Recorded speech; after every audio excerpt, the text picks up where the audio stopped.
Primera de Reyes 19. Se lo voy a leer aquí.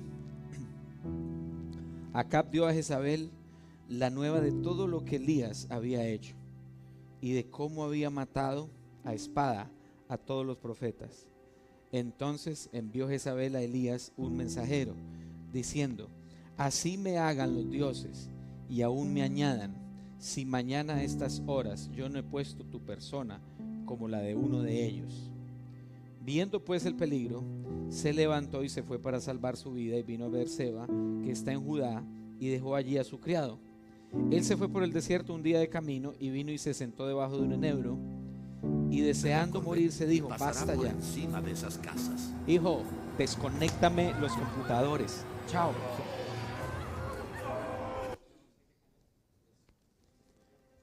No se distraiga, iglesia, necesito los pastores orando. Y él se fue por el desierto de un día de camino, y vino y se sentó debajo de un enebro, deseando morirse dijo: basta ya, oh Jehová, quítame la vida, pues yo no soy mejor que mis padres. Echándose debajo del enebro, se quedó dormido, y he aquí luego un ángel le tocó y le dijo: levántate, come. Entonces él miró, y he aquí a su cabecera una torta cocida sobre las ascuas y una vasija de agua, y comió y bebió y volvió a dormirse. Y volviendo el ángel de Jehová la segunda vez lo tocó diciendo: levántate y come, porque largo camino te resta. Se levantó pues, comió y bebió, y fortalecido con aquella comida, caminó 40 días y 40 noches hasta Horeb, el monte de Dios. Y allí se metió en una cueva, dice la palabra. Se metió en una cueva donde pasó la noche. Y vino a él palabra de Jehová, el cual le dijo: ¿qué haces aquí, Elías? Él respondió: he sentido un vivo celo por Jehová, Dios de los ejércitos, porque los hijos de Israel han dejado tu pacto, han derribado tus altares y han matado a espada a tus profetas, y solo yo he quedado y me buscan para quitarme la vida. Ojo ahí, hasta ahí. Te recuerda que hablamos hace 8 días, ¿verdad? Y es acerca de esa conexión con el Espíritu Santo. Mire dónde terminó Elías. Un día estaba en el monte Carmelo desafiando a todo Israel. Israel, Acab, el rey, Jezabel, la reina, una terrible reina, ¿ya? Y a todo Israel lo desafió en el monte Carmelo. Y les dijo: miren, si Jehová es Dios, pues vamos en pos de Dios todos. Y si Baal es Dios, pues entonces vayan ustedes y síganle, vayan en pos de Baal. Pero ya decídanse, les dijo. A todo Israel lo hizo convocar y lo desafió. Todo un pueblo, toda una nación la desafió. Y en efecto, Dios demostró quién era Elías. Dios dio fe públicamente de quién era Elías. Dice la palabra que los profetas de Baal se pusieron a danzar, se cortaban con cuchillo, hicieron un altar, y Baal jamás se apareció en la escena. Jamás le respondió, al punto que Elías, mire esta actitud que tenía Elías. Elías era desafiante, se burló de ellos, hacía mofa de ellos. Mientras ellos cantaban y danzaban a Dios, Elías les aparecía y le dice: canten más duro, hagan más fuerza. Algo le falta a ese altar porque su Dios todavía no les quiere responder. Y dice que se cortaron con cuchillos y la sangre les caía y él se les burlaba. Ese era Elías, así estaba Elías, de ese tamaño. El tipo estaba ungido, estaba convencido. Es más, se para ahí y en semejante desafío uno espera que haga una gran disertación, ¿verdad? Una gran disertación. Estaba tan sobrado el tipo, tan sobrado, que hace el altar, pone el animal en el altar y luego dice: necesito 3 tandas de agua. 3 tandas de agua. Sobradísimo, el tipo estaba absolutamente convencido. Dice la palabra que cuando estás convencido, caminas como un león. Caminas como un león. Así estaba Elías, caminando como un león, pero alrededor de él habían millones de hienas, millones que lo podrían devorar. Pero Elías estaba convencido y dice: tráigame agua. Hay un ingrediente más. Estaba tan sobrador el tipo que el agua no se necesitaba para altar. El agua era justo lo que el altar no necesitaba.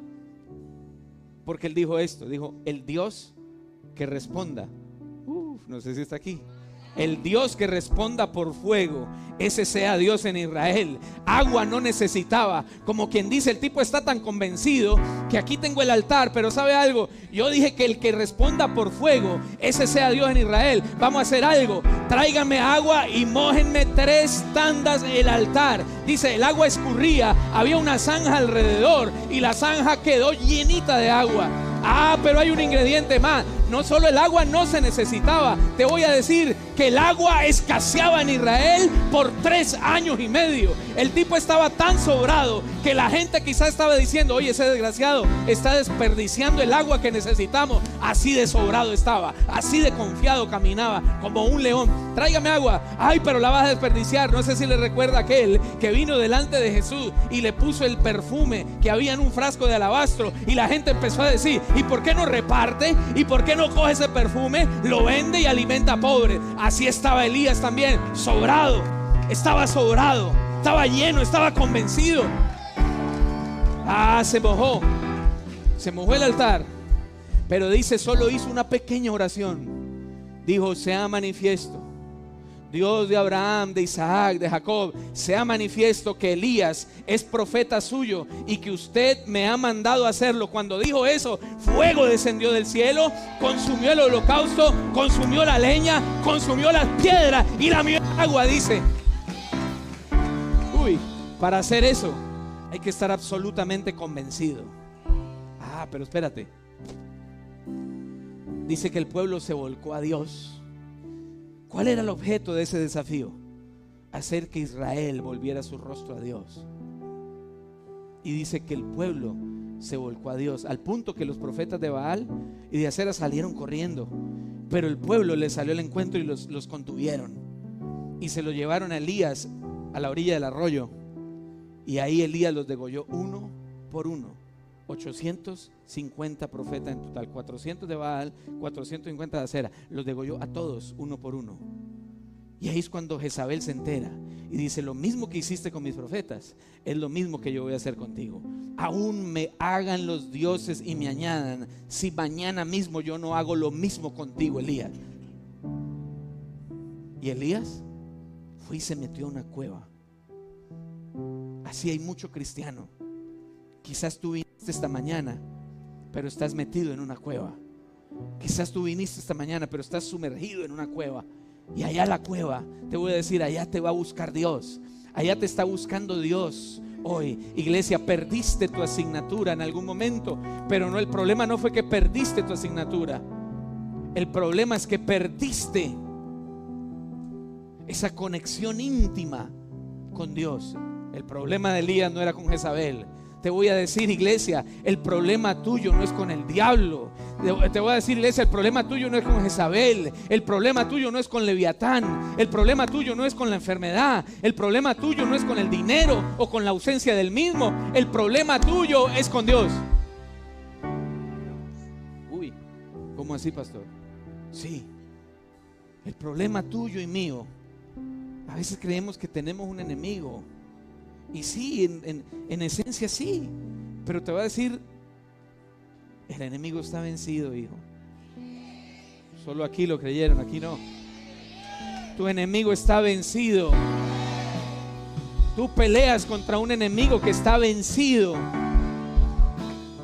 Eso dice la palabra de Dios, que en la cruz del Calvario, dice, Cristo triunfó sobre principados, potestades, gobernadores, huestes de maldad, y los avergonzó, exhibiéndolos públicamente, anulando el acta de decretos que nos era contraria, Colosenses capítulo 2 versículo 18, que nos era contraria, y clavándola en la cruz del Calvario. Deja de estar pensando que tu problema y el diablo te mantiene distraído. Ay, el diablo hizo, el diablo no hizo, el diablo se levantó, el diablo se durmió. No, su problema no es con el diablo. En esta etapa del camino, el problema de Elías no era con el diablo, porque él mismo lo había avergonzado con sus propias manos. Él mismo le había cortado el cuello a todos los profetas del diablo, a todos. Le había cortado el cuello y los había degollado ahí en el arroyo.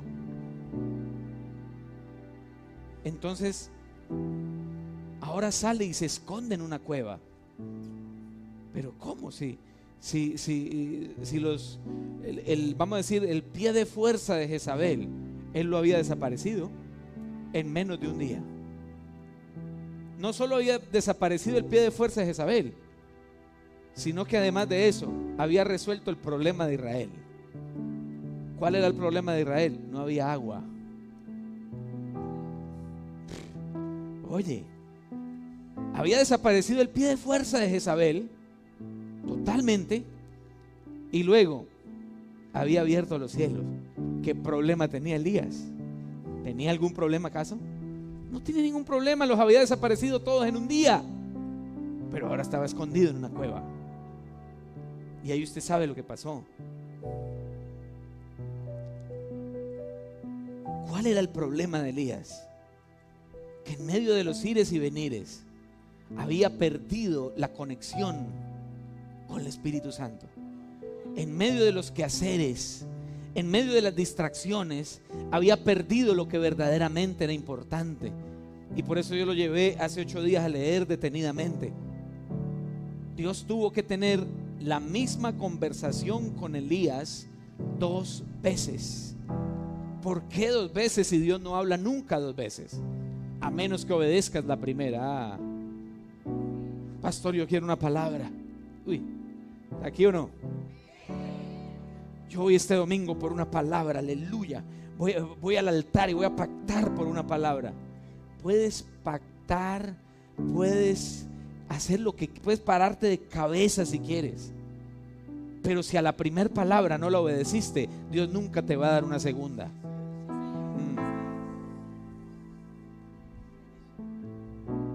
Porque a veces el pedir una segunda palabra, ¿sabe qué es?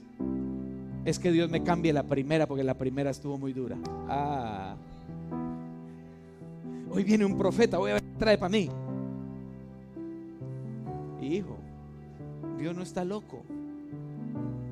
Dios no va a hablar una cosa para luego arrepentirse de lo que habló, pero eso es otra enseñanza. Dice la palabra, Él no es hombre para mentir, ni hijo de hombre para arrepentirse. ¿Sí o no? El problema de Elías era que había dejado de escuchar a Dios. En un día, en un solo día, imagínate. Eso nos deja una enseñanza. En un solo día, y estamos hablando de Elías. No estamos hablando de un fulano cualquiera. No estamos hablando de aquel que decía: vive Jehová, en cuya presencia estoy. Estamos hablando de aquel que decía: si yo hablo, se cierran los cielos. Uy. Y si yo vuelvo y hablo, los cielos se van a abrir. Oye, no estamos hablando de una persona que tenía problemas así como tú y yo. Ay, hoy no quiero ir al culto porque no me siento bien. No, ese no era Elías. Elías era alguien que estaba conectado con Dios, muy conectado. Pero en un día, eso te enseña algo. Eso te enseña algo. Que tienes que estar vigilante, que tienes que estar velando y cuidando lo que Dios te entregó, lo que Dios te dio. Y lo que Dios te dio no es tu entorno, nada en tu entorno. Lo que Dios te dio es el privilegio de ser templo del Espíritu Santo. Eso es lo que Dios te dio, y de ahí se desprende todo lo demás. Dice la palabra, todo lo demás es añadidura. El dinero, la salud, la familia, el carro, la casa, el ministerio, es lo que se desprende del privilegio que cargas adentro. Eso es lo que la iglesia tiene que voltear a ver de nuevo. El privilegio de lo que cargas adentro. Elías en un solo día lo perdió. En un solo día lo perdió. Y cuando vino y le habló Dios en la cueva, para él era una voz que había escuchado quizás desde niño. ¿Cuál voz, pastor? La misma voz que quizás cuando vienes a esta casa el domingo escuchas. Es la voz que es resultado de la liturgia. Es la voz que es resultado de la filosofía que profesamos. Es la voz que es resultado de lo que llevas años escuchando, de lo que llevas años siguiendo. Pero tal vez no es el sello de la voz del Espíritu allá adentro. Y dice la palabra de Dios que Dios le dijo a Elías: sal de ahí, sal de la cueva. Dios te dice esta mañana: sal de la cueva, hijo. Sal de la cueva. Has visto tremendas victorias de mi mano. ¿Por qué crees que ahora no te daré la victoria? ¿Acaso crees que cambié? ¿Dónde quedó para Elías el Dios que había derrotado y avergonzado a Jezabel? ¿Acaso Dios había cambiado de parecer? ¿Y ahora iba a permitir que Jezabel le cortara la cabeza a Elías? ¿Qué crees, Elías? Que cambié de parecer de un día a otro. Yo no he cambiado de parecer, Elías. Sal de esa cueva. Y dice que Jehová estaba ahí. Y vino un terremoto. Y dice la palabra: Jehová estaba ahí. Y ya sabe usted todo lo que pasó. Pero al final vino un silbo apacible. Vino un silbo apacible. Y para cuando vino el silbo apacible, Elías de inmediato reconoció la voz que había perdido. Y es por eso que aparece 2 veces el mismo diálogo. Porque en la primera instancia Elías no entendió absolutamente nada. Absolutamente nada, porque eso es la religión. La religión te hace escuchar cosas, pero no recibir nada. Te hace escuchar algo, el mensaje más poderoso, pero salir y parecer que no pasó absolutamente nada. Cuando Elías escuchó el silbo, de inmediato recordó: wow, yo conozco esa voz. Yo conozco esa voz. Y ahí fue cuando él cubrió su rostro, se postró en tierra. Y ahí fue donde Dios le pudo hablar. Y él pudo entender. Y ojo, es la misma situación. La situación cambió. Jezabel ahora lo amaba después que escuchó la voz de Dios. ¿Jezabel lo amaba? No lo amaba. Lo quería matar igual.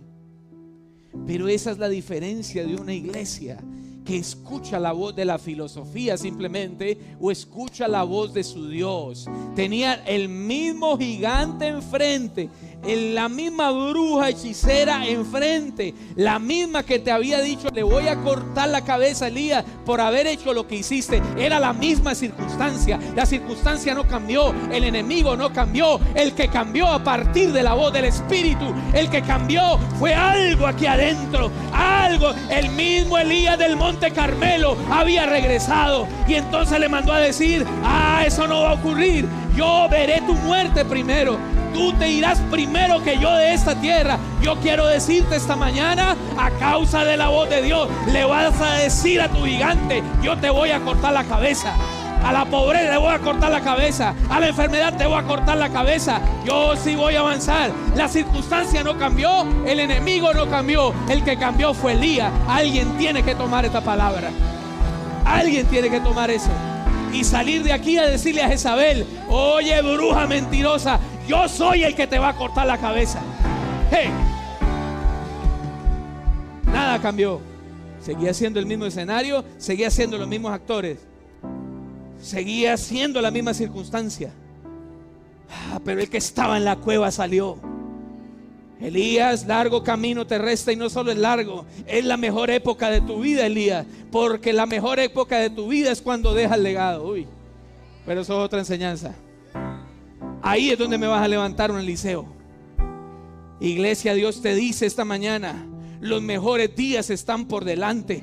Los mejores días están por delante. Tu mejor historia está por delante todavía. Pastor, pero Jezabel la tengo enfrente.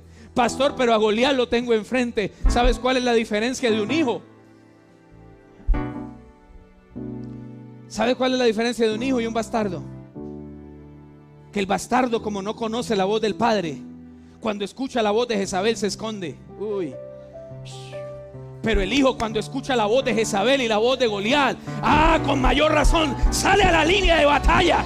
¿Por qué? Porque adentro tiene a Dios. Habrá esta mañana hijos en esta casa. Habrá esta mañana hijos en esta casa. Habrán David, habrán Elías, habrán José en esta casa que dice: yo soy hijo y yo cargo al padre, así que yo le voy a salir el bastardo cuando escucha la voz de Jezabel y de Goliat sale a esconderse detrás de la piedra. Pero el hijo, cuando escucha la voz de Goliat, sale corriendo a enfrentarlo.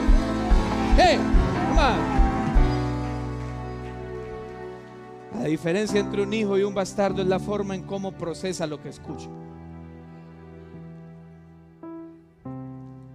Voy a volverlo a repetir, y no le estoy hablando de paternidad. La diferencia entre un hijo y un bastardo es la forma en que procesa o cómo procesa lo que llega a sus oídos. ¿Por qué? Se lo puede resumir.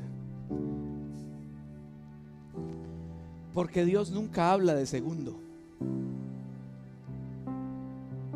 Me voy a explicar. Pastor, ahí sí me dejó regado. Me pasó por encima. Cuando Goliat habló, Dios ya le había hablado a David adentro. No sé si la agarró. Porque Dios no habla afuera, Dios habla adentro. Cuando el diablo ya habló afuera, es porque Dios hace rato le habló adentro a uno que es hijo. Cuando Jezabel habló, Dios ya le había hablado a Elías adentro. Deja de estar buscando afuera lo que tienes adentro. Dígale al de al lado. Dígaselo, vamos, sacúdalo y dígale: deja de estar esperando afuera lo que ya tienes adentro. Porque es que ahí está el peligro. Ahí está el peligro. ¿Qué haces buscando afuera qué? ¿Qué haces buscando afuera qué? Si lo de afuera te va a hablar en contra ya. Lo de afuera te va a hablar en contra.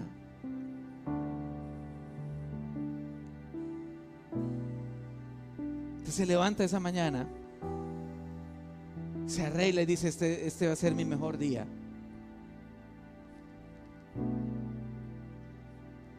Y va y le dice al marido que pelearon la noche anterior: ¿cómo me veo? Y el tipo dijo: aquí fue, me la saqué ya. ¿Para qué quieres escuchar afuera lo que ya tú sabes adentro? Vamos a darle un aplauso a Dios. Esa es la diferencia entre un hijo y un bastardo. El bastardo no tiene quien lo afirme. El hijo tiene uno que le pone la firma al cheque todas las mañanas. ¿Cuántos son hijos en esa casa? Yo tengo uno que me da valor. Yo no necesito que el diablo me diga nada. Yo no necesito que Jezabel me diga nada. Yo no necesito que Goliat me diga nada. Yo no necesito ni que me amenace. Yo ya sé que estoy amenazado. Iglesia, ayúdeme a predicar. Yo ya sé que estoy amenazado. Yo ya sé que mi cabeza tiene un precio.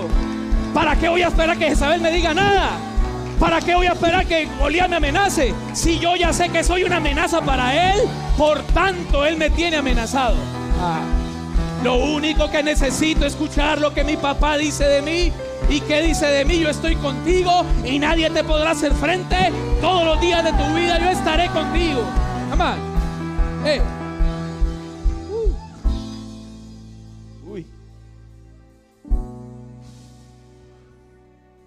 ¿Está aprendiendo algo, iglesia? Me gusta esto. Y le dijo: sal fuera y ponte en el monte delante de Jehová. ¿Delante de quién? Delante de Jehová. Y aquí Jehová que pasaba, y un grande y poderoso viento que rompía los montes y quebraba las peñas delante de Jehová. Pero Jehová no estaba en el viento. Ahí hay algo. Siempre andamos esperando una manifestación afuera. ¿Y por qué no buscas la tuya?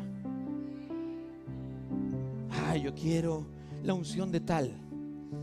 Yo crecí en los años 90 en el Evangelio, donde fue el estallido del mover del Espíritu en las naciones de la tierra.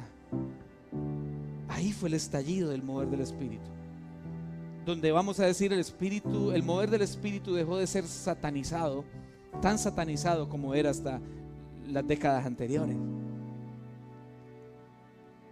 Y entonces los milagros y el mover se fue normalizando. Entonces los que crecimos en aquella época decíamos: yo quiero la unción de Claudio Freyson, yo quiero la unción de Ricardo Rodríguez, yo quiero la unción de Benny Hinn.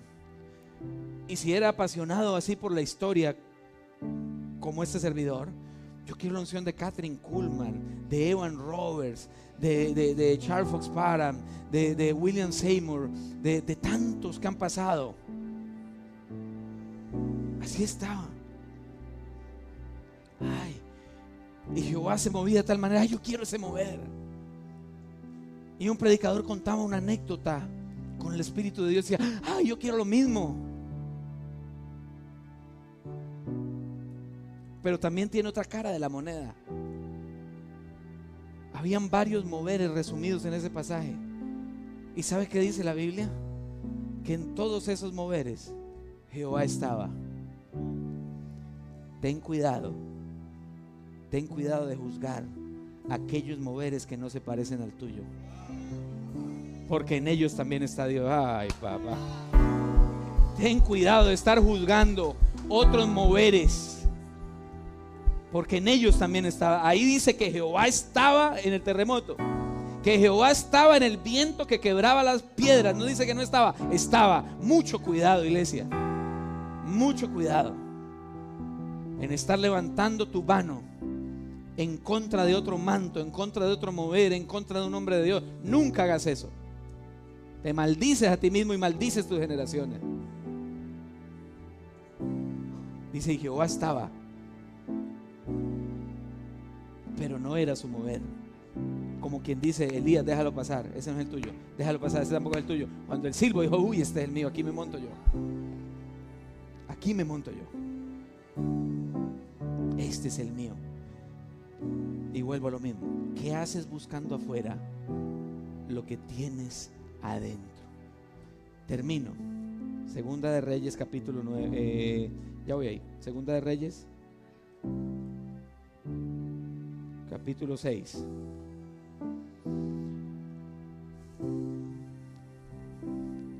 ¿Está conectado, iglesia? Dice: los hijos de los profetas, 6 versículo 1, dice: los hijos de los profetas dijeron a Eliseo: he aquí el lugar en que moramos. Uy, ¿sabes? Los hijos de los profetas le dijeron a Eliseo: he aquí el lugar en que moramos contigo nos es estrecho.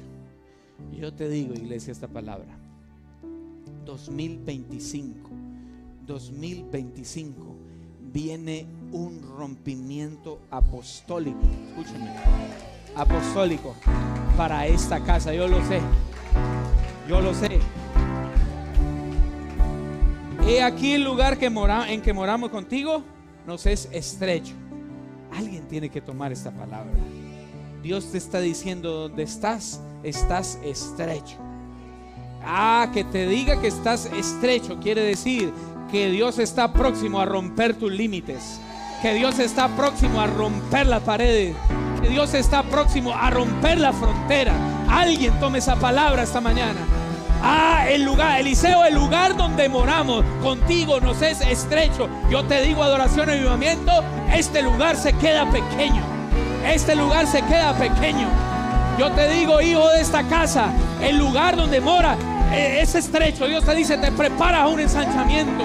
Aquel que no tenía casa, este es el año que va a comprar. Alguien tómelo.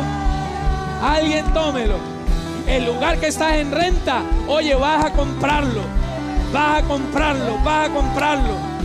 El carro que se te atora, el carro que se te vara, es hora de cambiarlo, te dice el Señor. Es hora de agarrar uno nuevo. Come on. Hey. El puesto en el que estás, prepárate para una promoción. Prepárate para una empresa propia. Los que son líderes de casa, prepárese para levantar más casas. Dígame amén los líderes. Vas a levantar líderes y abrir casas y te vas a regar por esta ciudad. El 10% de esta ciudad, el 10% de esta ciudad le pertenece a Adoración y Avivamiento. El 10% de esta ciudad le es asignado a esta casa. Dígame amén. ¿Qué significa el 10%, pastor? El 10% de almas que vamos a salvar. Dígame amén. Estos son como 300,000 personas aproximadamente.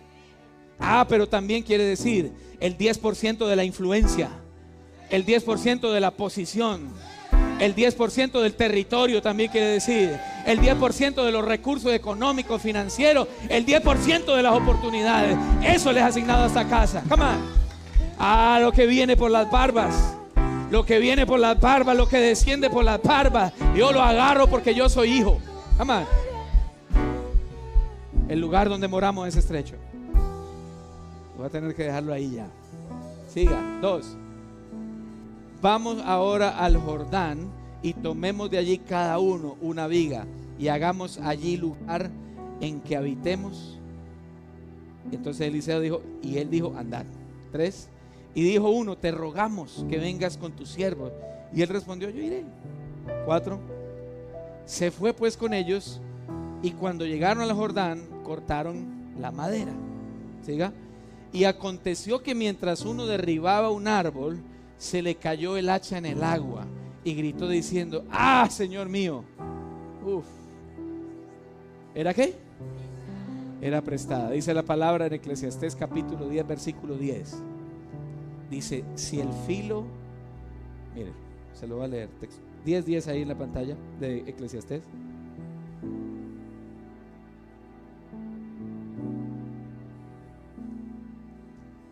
Si se embotara el hierro y su filo no fuere amolado, hay que añadir entonces más fuerza.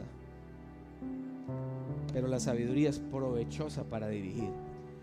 ¿Por qué se le cayó el hacha al tipo? ¿Sabe por qué se le cayó? Porque ya no tenía filo. Y cuando golpeó el árbol, ¡pah!, le rebotó y se cayó.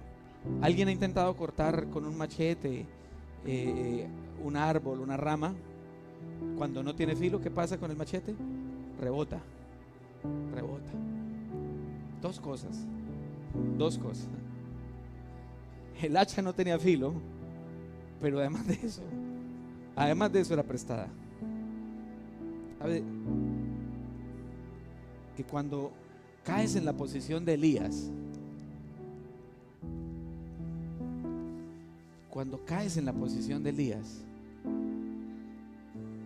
terminas prestando hachas.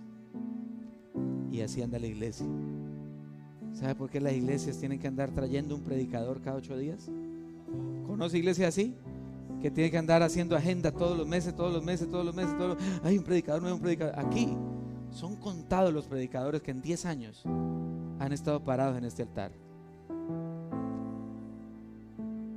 Porque no andamos con hachas prestadas. Porque aquí en esta casa no creemos en unciones prestadas. Porque aquí en esta casa creemos en el manto que Dios ha puesto. Creemos en la unción que Dios ha puesto. Creemos en la presencia de Dios.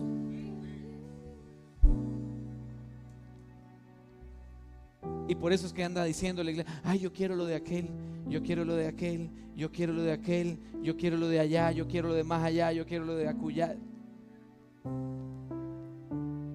Y en vez de identidad, lo que tiene encima es una colcha de retazos. No tiene un manto de colores, tiene una colcha de retazos. Un pedazo de aquel, un pedazo de este, un pedazo del otro. Y su identidad propia por ningún lado. Por ningún lado. Dice, Señor mío, se me cayó el hacha. Y además, no era mía, era prestada. Iglesia, vuelve a escuchar el silbo. Vuelve a escuchar el silbo. O si no, andarás como aquel hombre con hacha prestada y además sin filo. Mire esto, si usted entiende el contexto de lo que Dios está hablando ahí, usted entra en la onda de lo que Dios quiere. Dios le está diciendo, y esto es lo profético que hay en esta enseñanza, le está diciendo: el lugar donde moramos ya está estrecho. Dios está llamando a esta casa, Dios está llamando a esta casa a un ensanchamiento sobrenatural. Dios está llamando a esta casa a un rompimiento sobrenatural. Pero está diciendo también, así como están parados al día de hoy, no podrán tener ese ensanchamiento porque están caminando con una unción prestada. Pero cuando ella tiene la unción, cuando tú tienes la unción, tú tienes la unción, tú tienes la unción, tú tienes la unción, todos empujan, todos empujan. No es lo mismo una persona cargando a 10 detrás empujando, 10 aquí detrás, 10, rápido, 10, rápido, detrás. Yo estoy aquí parado, yo soy el portador de la visión, no me quiero mover, ojo, no me quiero mover, pero los 10 empiezan a empujar. Así que yo estoy parado, pero ellos están empujando, ellos están empujando, ellos están empujando. No sé si está aquí.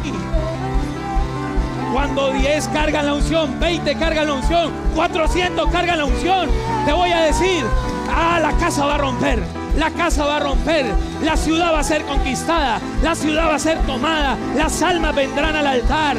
Vamos a desatar la cosecha más grande de almas que Cali nunca ha visto hasta aquí. Puedes caminar con la unción mía, yo te la presto, pero llegará un momento que el hacha te va a caer al río. Pastor, el hacha se me cayó al río.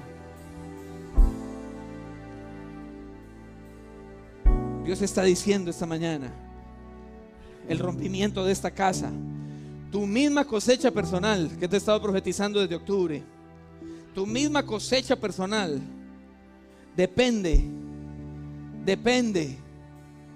que tú mismo afiles tu hacha y tengas un hacha propia, no prestada. Yo te puedo prestar la mía, y en primera instancia ese es mi llamado, porque yo soy el padre en la casa. Yo tengo que prestarte mi hacha, pero te dice el Señor, ya no es tiempo que andes con hacha prestada, es tiempo que agarres tu hacha y tú mismo en la presencia de Dios la afiles. Mire lo que dice, vamos a dónde, al Jordán. ¿Qué es el Jordán? Es el río, y dice la palabra, el tipo de río se refiere al Espíritu Santo, pero más aún dice la palabra en el Salmo, dice, del río sus corrientes alegran la ciudad de Dios. Es el río Jordán, el mismo río donde Jesús fue bautizado, el mismo río donde Josué detuvo las aguas y empezó su conquista. Dios le está hablando a esta casa, el tiempo de conquista está empezando, tu tiempo de conquista está empezando. Pero no depende de mí, no depende ya de Dios. Depende que tengas tu hacha propia, y depende que la tengas afilada. ¿Cómo se afila, pastor? Tú y Dios en la intimidad. Y dice la palabra, dice Eliseo, dijo, siga, versículo 5, y ahí termino. 6. El varón de Dios preguntó: ¿dónde cayó? Y él le mostró el lugar. Entonces cortó él un palo y lo echó allí e hizo flotar el hierro. ¿Qué dice? ¿Quién cortó el palo? ¿Quién cortó el palo? Eliseo cortó el palo. O sea que Eliseo, ¿qué tenía? Eliseo tenía hacha. Y no dice que era prestada. ¿Y la tenía cómo? Si lo cortó, la tenía afilada. Y dice que agarró el palo, que fue lo que él cortó. Entonces cortó él un palo y lo echó allí e hizo flotar el hierro. Ese es el poder que tiene un mentor. Y no me voy a desviar, he tocado muchos matices de paternidad hoy. Ese es el poder que tiene un padre. Por eso no camine como bastardo, como huérfano. Siempre necesitarás un mentor, siempre necesitarás un padre. Que el hierro haya flotado sobrenatural, pero es que esas son las cosas que pasan cuando tienes un padre espiritual. Puedes lograr cosas sobrenaturales. Agarró el palo y lo tiró y el hierro flotó. Ese es el poder que hay en el hombre de Dios. Puede hacer cosas por ti que tú nunca podrías hacer, que tú nunca podrías lograr.